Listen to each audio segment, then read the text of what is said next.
Entre los anexos del ojo vamos a encontrar una serie de órganos y estructuras que se encargan de complementar, de facilitar y de proteger el funcionamiento del globo ocular. Los bulbos, los globos oculares, se encuentran ubicados en la órbita, que es un continente, una cavidad ósea formada por los huesos lagrimal, frontal, cigomático. También participan el hueso efenoide.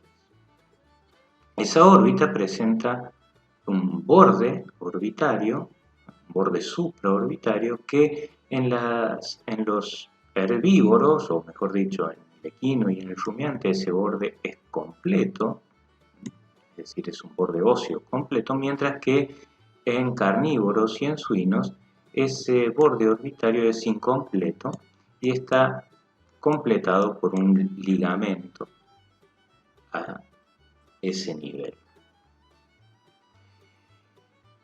Aquí vemos el ojo contenido dentro de la órbita, el periósteo de los huesos que forman la órbita se transforma en una estructura fibrosa denominada periórbita que recubre al ojo y los músculos extrínsecos, ubicándose en una especie de cono que se va reduciendo hacia el polo caudal.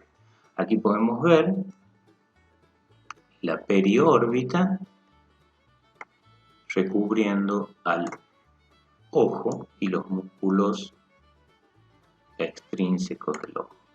En este caso, noten ustedes que esta órbita contiene no solo a los músculos, al nervio y el bulbo, sino que también a unos cuerpos adiposos, a una grasa periorbitaria que se va a ubicar tanto hacia el interior de la periórbita como hacia el exterior, es decir, hay un cuerpo graso adiposo interno y uno externo.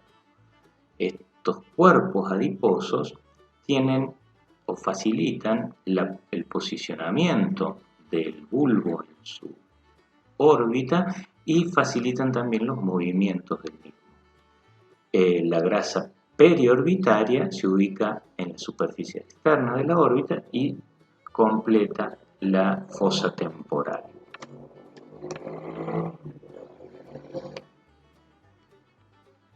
Internamente, los músculos extrínsecos presentan sus propias fascias y el bulbo ocular, una fascia que la separa del cuerpo adiposo y que se continúa como vaina del nervio óptico, separando asimismo el nervio óptico de la grasa periorbital. Los músculos extrínsecos del ojo son músculos que le van a dar movimiento al globo ocular, al bulbo ocular. Esos músculos son músculos rectos, 4 músculos rectos que se originan alrededor de la fisura orbitaria y que se van a insertar por dorsal, lateral, ventral y medial en la esclerótica, más o menos en el ecuador o en la mitad anterior del bulbo ocular. Estos músculos, al contraerse, llevan o dirigen el bulbo ocular hacia el lado en que se contraen, es decir, el recto dorsal, al contraerse, lleva o hace girar el bulbo ocular hacia dorsal, mientras que el ventral es su antagonista. El recto medial lleva el bulbo ocular hacia medial o dirige el bulbo ocular hacia medial, mientras que el lateral lo abduce, lo aleja del plano medial. Además, existen otros 2 músculos que se denominan oblicuos, uno dorsal y uno ventral, que se van a insertar a medial, que se van a originar, a medial de la órbita. El recto dorsal lo hace más a caudal, se dirige primero hacia rostral, gira en una tróclea y se inserta a dorsal en esclerótica, mientras que el oblicuo ventral tiene un recorrido transversal y termina insertándose en la cara lateral del bulbo. Estos músculos oblicuos mantienen la posición del ojo durante los movimientos de la cabeza. Por otra parte, hay un músculo en las especies que estudiamos que se llama músculo retractor del bulbo, que está profundo en relación a los músculos rectos, que tiene un origen similar, cercano a la fisura orbitaria o el agujero óptico, y que se inserta más caudal en la esclerótica, rodeando al nervio óptico que recorre su interior. Este músculo retractor del bulbo está formado por 4 fascículos, uno dorsal, uno ventral, uno medial y uno lateral. Y la función de este músculo es justamente retraer el bulbo, llevar el bulbo hacia su polo posterior cuando hay alguna agresión a nivel de la córnea. Este es un esquema donde podemos ver el oblicuo dorsal pasando por la tróclea, el oblicuo ventral con su recorrido transverso y inserción lateral, el recto dorsal, lateral, ventral y los fascículos del músculo retractor del bulbo que rodean el nervio óptico. El origen de todos estos músculos, recto y retractor, es más o menos alrededor de la fisura óptica o de la fisura orbitaria, perdón, o del agujero óptico. Todos estos músculos, o la mayoría de estos músculos, están inervados por el nervio oculomotor, el tercer par. No participan de esta regla el recto lateral, que es el músculo que lleva el bulbo ocular hacia lateral, es decir, que abduce y está inervado justamente por el sexto par, que se denomina abducente, y el oblicuo dorsal, que es el que pasa por una tróclea y está inervado por el nervio troclear. El músculo retractor del bulbo, que tiene 4 fascículos, dorsal, ventral, medial y lateral, está inervado por el tercer par, el oculomotor, excepto el fascículo lateral, que está inervado por el abducente, igual que el recto lateral. Los músculos intrínsecos del ojo, es decir, los músculos ciliares, los músculos del iris, tienen inervación vegetativa que es llevada a partir del ganglio ciliar. Por el oculomotor van las fibras postganglionares parasimpáticas hacia los músculos ciliares que tensan el ecuador del cristalino y hacia el músculo esfínter pupilar que cierra el orificio pupilar. Por otra parte, fibras postganglionares que vienen del cervical craneal, del ganglio cervical craneal, de tipo simpática, van a ingresar para inervar el músculo dilatador de la pupila. Los párpados son dos estructuras, pliegues mucocutáneos, es decir, pliegues que pasan de ser a piel a mucosa. Se diferencia un párpado superior, mucho más móvil, y un párpado inferior, más pequeño incluso, que se unen a través de dos comisuras, una comisura ubicada en el ángulo medial del ojo, la otra en el ángulo lateral del ojo. Esas comisuras dejan abierta una fisura que se denomina fisura palpebral o rima palpebral.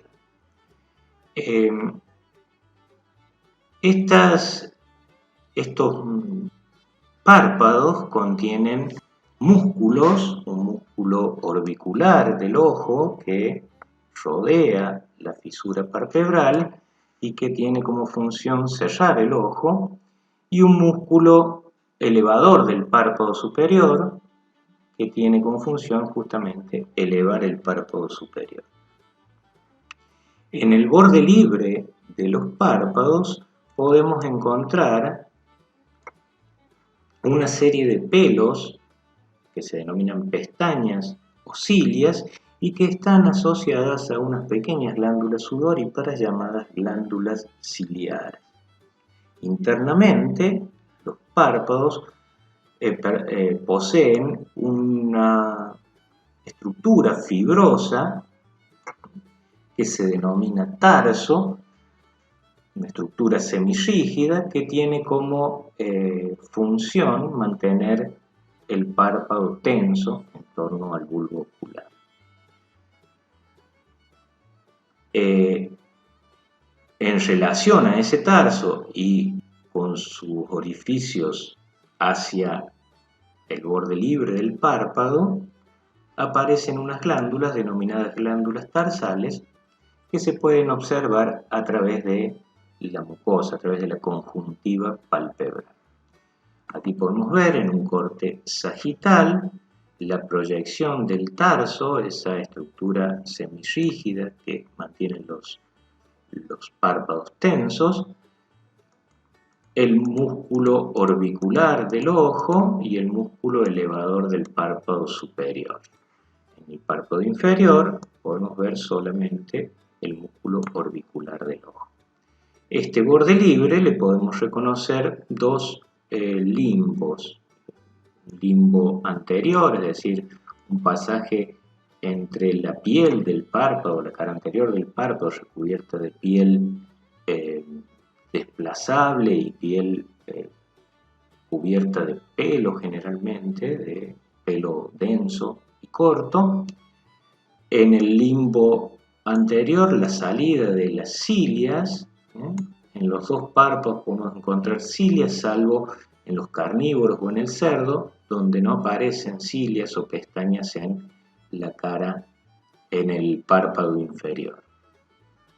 Hacia el limbo posterior, que sería ya la unión entre el borde libre y la conjuntiva, es decir, la mucosa del párpado, encontramos los orificios de salida de estas glándulas, denominadas glándulas tarsales, que son glándulas sebáceas y que forman una película que tiene la función de contener a la lágrima y que no se supere el nivel y rebase los bordes libres del párpado. Internamente, este párpado está recubierto por una mucosa. Esa mucosa, que se denomina palpebral, forma un fondo de saco que se continúa como mucosa vulvar o conjuntiva vulvar hasta llegar al anillo conjuntival, ahí al nivel del limbo de la córnea. Esto ocurre tanto en el párpado superior como en el párpado inferior. La unión de esa cavidad formada por la conjuntiva palpebral anterior y la conjuntiva vulvar posterior, ese saco formado entre el párpado superior y el inferior, se denomina saco conjuntival y está abierto al exterior por la fisura palpebral y tiene como parte continente estos recesos, uno en el párpado superior y el otro en el párpado inferior, que se denominan fornix conjuntival, uno superior y el otro inferior. Aquí podemos ver la conjuntiva palpebral de un color rosado pálido generalmente, un fornix, el receso, que da lugar, sin solución de continuidad, a la conjuntiva vulvar, la conjuntiva que recubre la parte libre de la esclerótica. Hacia el ángulo medial del ojo, en torno a esta estructura, nosotros vamos a encontrar un pliegue de la conjuntiva que forma lo que se denomina tercer párpado. Ese tercer párpado es un pliegue de conjuntiva que contiene en su interior nódulos linfáticos y un cartílago que le da cierta rigidez a ese tercer párpado. Este tercer párpado tiene la capacidad de acercarse hacia la córnea, pero de manera pasiva, es decir, una lesión o una agresión a nivel de la córnea genera una contracción de los músculos retractor del bulbo y de los rectos. Ese bulbo ocular se va hacia su polo posterior y por una cuestión mecánica este tercer párpado tiende a acercarse a nivel de la córnea. En este tercer párpado vamos a encontrar glándulas lagrimales que pueden ser mucosas o cerosas o mixtas, dependiendo de la especie, que vuelcan su secreción hacia la conjuntiva vulvar. Aquí podemos ver el tercer párpado desplegado, el cartílago que le da cierta rigidez y en la base de ese cartílago la glándula superficial del tercer párpado.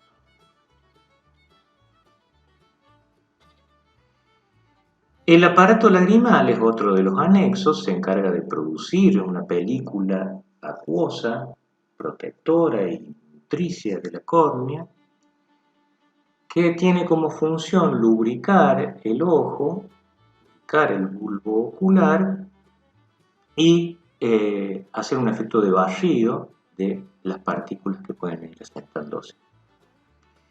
Existen glándulas lagrimales en diferentes partes de la conjuntiva y existe una glándula lagrimal formada que se ubica en el ángulo dorsolateral del ojo, que tiene una serie de canalículos que vuelcan hacia el fornix conjuntival superior. Esa lágrima va a bañar el ojo y va a ser recolectada a nivel del canto medial del ojo por dos agujeros en torno a la carúncula lagrimal que se denominan puntos lagrimales. Esos puntos lagrimales conducen a una estructura denominada saco lagrimal y a partir de ahí surge el conducto nasolagrimal que va a desembocar en la cavidad nasal, llevando esa lágrima que ya barrió el bulbo ocular hacia la cavidad nasal. La desembocadura de este conducto nasolagrimal puede ser accesible, por ejemplo, en el equino, donde a simple vista lo podemos encontrar a nivel del divertículo nasal, o puede estar ubicada más profundamente a nivel del cornete nasal ventral, más internamente, de la cavidad. Este sería un esquema: la glándula lagrimal, los canalículos lagrimales bañan el ojo, esa lágrima o esas secreciones suelen ser cerosas en la mayoría de las especies, salvo el cerdo que tiene una lágrima algo más mucosa. Los puntos lagrimales que recogen esa lágrima y que se dirigen hacia el conducto nasolagrimal. Esto es el canto medial del ojo, esto es el canto lateral del ojo. Esos han sido los anexos del ojo.